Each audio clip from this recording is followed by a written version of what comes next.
participantes. Para la campeona de judo de Francia, Scarlett Gabrieli, renunciar al entrenamiento significaría privar al cerebro de información crucial para reforzar sus automatismos.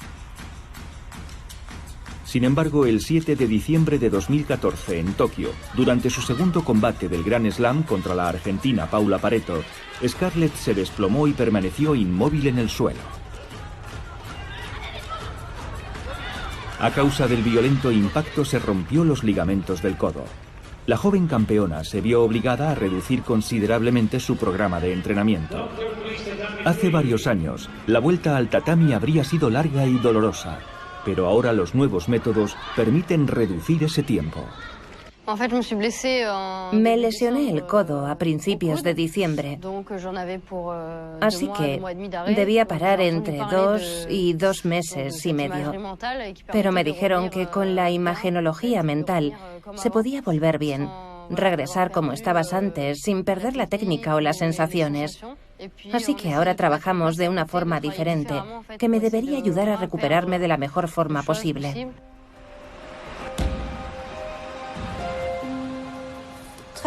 Muy bien, ¿puedes hacerlo otra vez, por favor?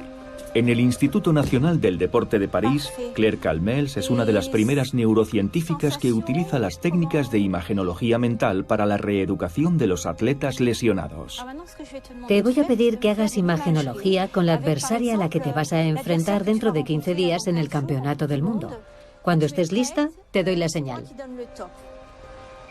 Ya.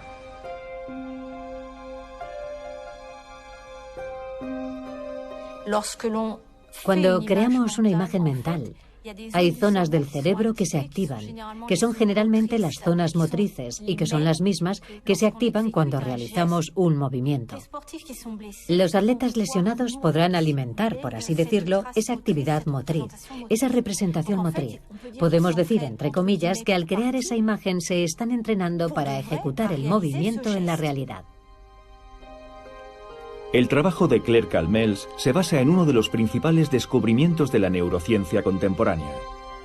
Visualizar un movimiento o hacerlo en la realidad produce casi los mismos efectos en el cerebro. Dicho de otra manera, podríamos alimentar nuestro cerebro simplemente viendo trabajar a los demás.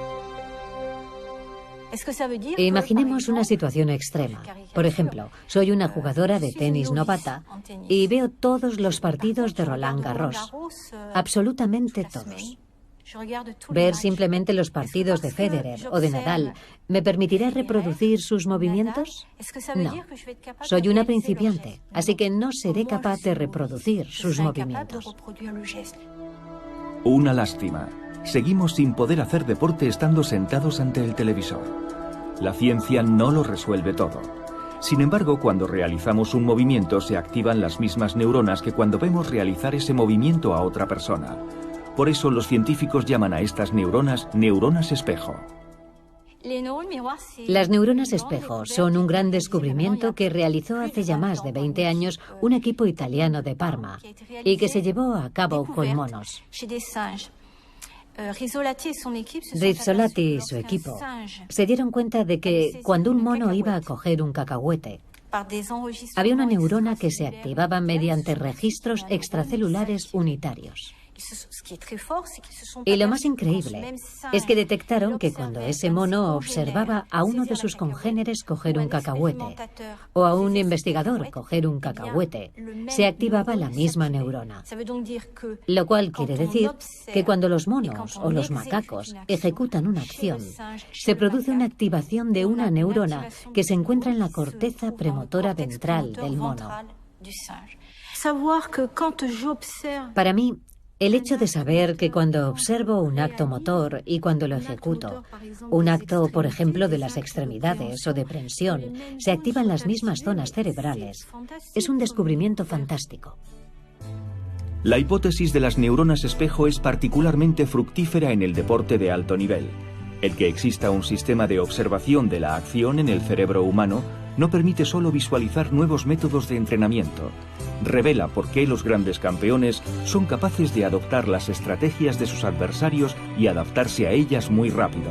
En los duelos deportivos, cuando se enfrentan dos adversarios, ya sea en una pista de tenis o en el tapiz de judo, todo se basa en la capacidad para leer y describir los movimientos del adversario.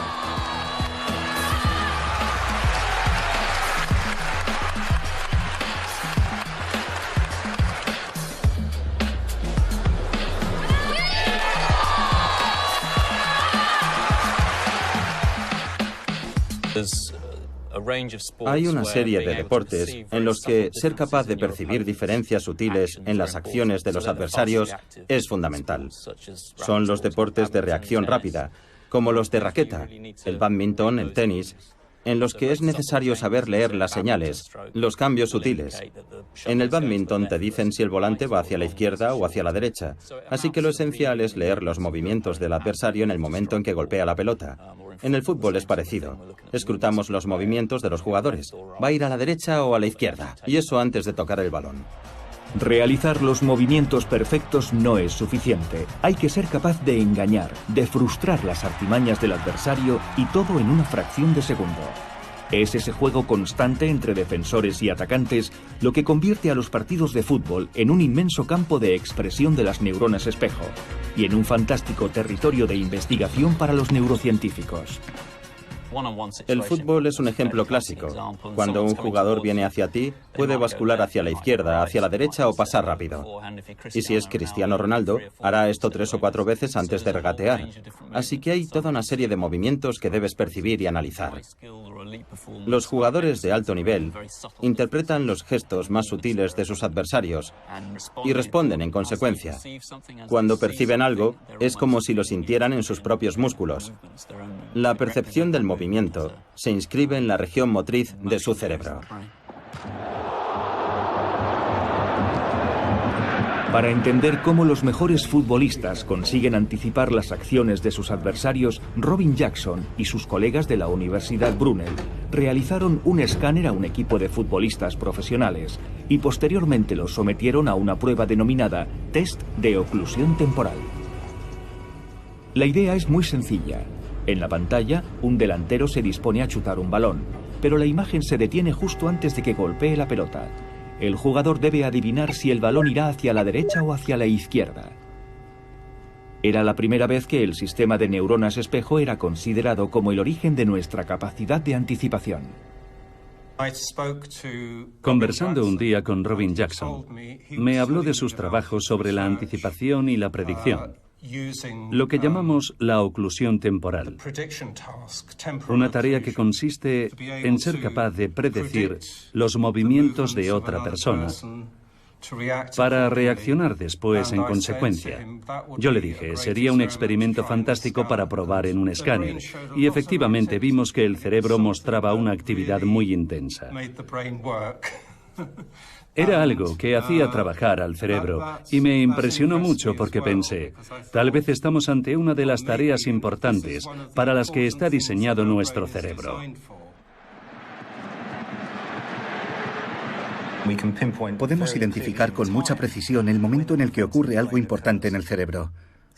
En el caso de la capacidad de anticipación de un futbolista, cuando un atacante está a punto de cambiar de dirección, observamos que hay una conexión entre la actividad de la corteza motora del cerebro y la del glúteo medio.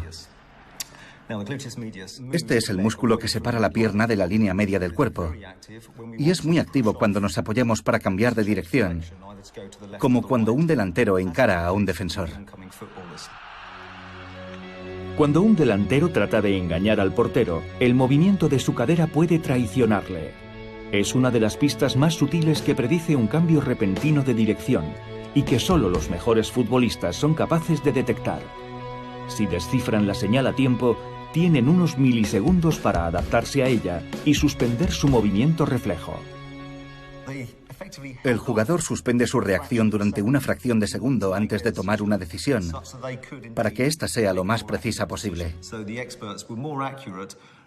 Por lo tanto, los buenos jugadores son más precisos, no solo porque las acciones que observan tienen una mejor resonancia en su cerebro, sino también porque son capaces de detener su movimiento reflejo ante una finta o un engaño. Y eso significa enseñar al cerebro a desconfiar de sus propios reflejos. Es una paradoja sorprendente. Los futuros genios del fútbol pasan innumerables horas practicando unos movimientos que finalmente decidirán no usar en el campo.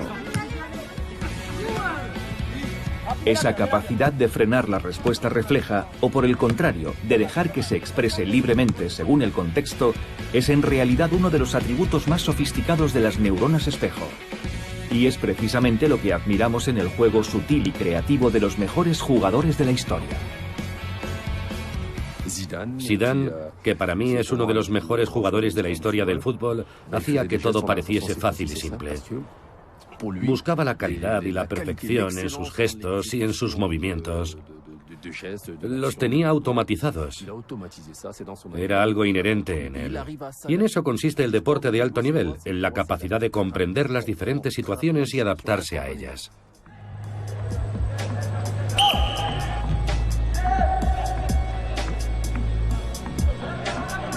Hasta ahora creíamos que el talento innato era un don de la naturaleza o algún tipo de lotería genética, pero los últimos descubrimientos han asestado un duro golpe a ese viejo mito.